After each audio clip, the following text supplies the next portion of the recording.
All right, it's June 9th, and my testimony that I feel led to give today was when God pried my fingers open with idling my children, because even good things can become idols very easily.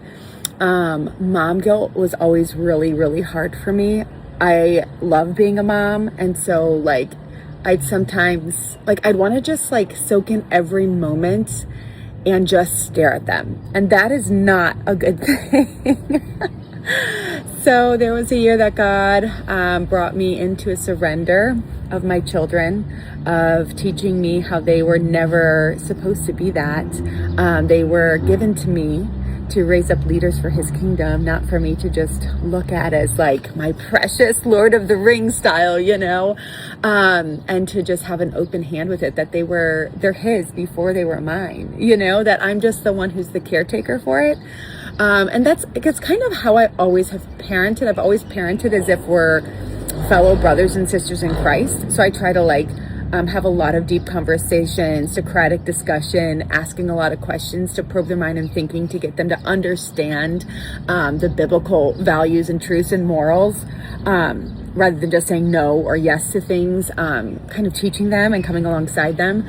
So I wasn't super far off, other than I did hold them pretty high up, which actually that same year he did that. He also did it with our marriage, but I'll save that one for another one.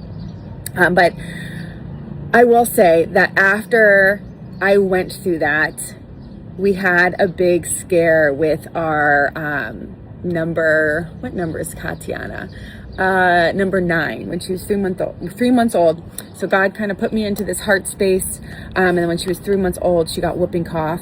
My first 3 are the only ones who were vaccinated. And then I read a bunch on it. I decided that that's not for me.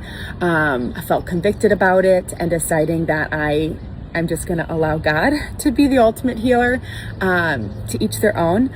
But she did not get vaccinated, but the one who gave it to her was one who was vaccinated. So I'm like, oh, seriously? Anyways, she ended up getting it really bad, where we were sitting by the pool and she had it really bad, and her eyes rolled back and she turned blue and she couldn't breathe. We had to call 911, rush to the hospital. We're in this intensive care unit. It was during COVID, so there was only allowed one of us there. It was insane. The doctors were insane. All of it was insane. There was no chairs in the room, so I literally stood for 48 hours straight and did not sleep, because it was very, very intense.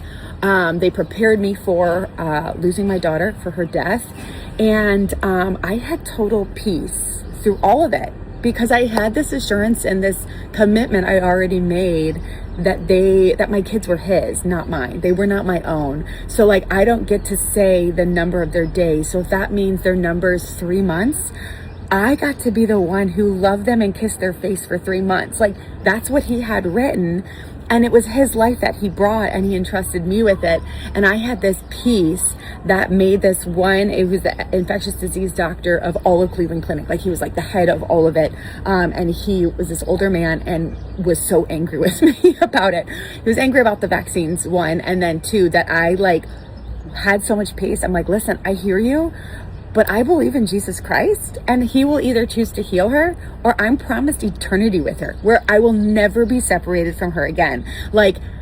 Either way, I win, because I have Jesus. So I'm okay with what his plan is. I'm praying for her healing, but what God chooses, I accept that, and he literally was shaking. He was so angry with me. But it's just so important to not let anything be something that we hold a grasp onto, because these bodies are destined to die. They're not destined to live for eternity here. And everything we hold on to, we're hungry. Our spirit's made for eternity. We're hungry for eternity, and we try to get that here, and it's just not going to happen. This world is going to waste away every bit of it. You can't take any of it with you. So just knowing the proper order of things, that God's just ultimate always in all things. So that's what I have for you guys to say today. We'll see you tomorrow.